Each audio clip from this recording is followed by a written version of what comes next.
नमस्कार मित्रांनो, हे पहा आपण इथे गावाची पेरणी केली.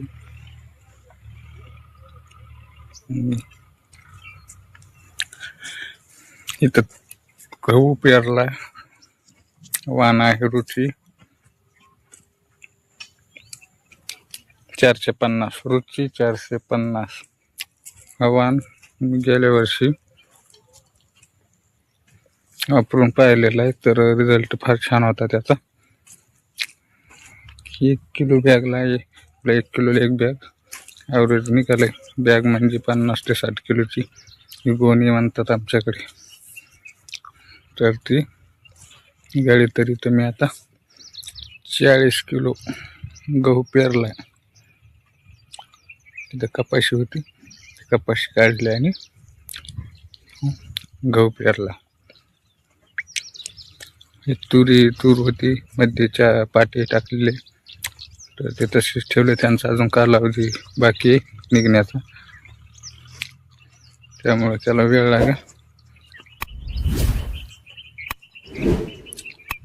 तर तुम्ही कधी गहू केला असेल रुचीचा तर मला कमेंटमध्ये सांगा उतारा कसा आहे.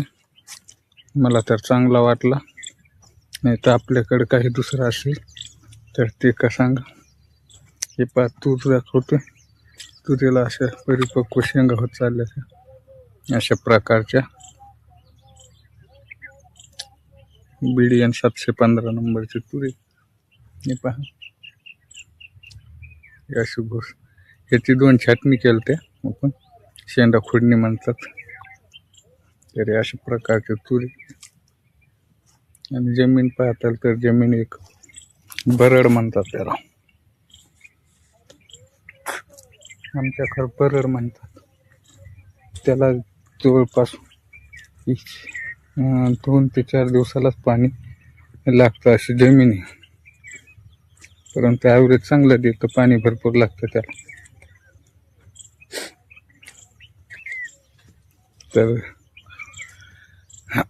धन्यवाद मित्रांनो. चला मी पुढं आपला भुईमुग पेरलेला सध्या काहीच उगलेलं नाही. सध्या पेरले अजून, आणि याला तर आणखीन पाणी द्यायचं राहिलं, त्यामुळं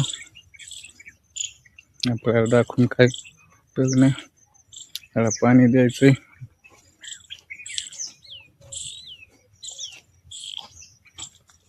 भुईमुग भिजवलं आपण.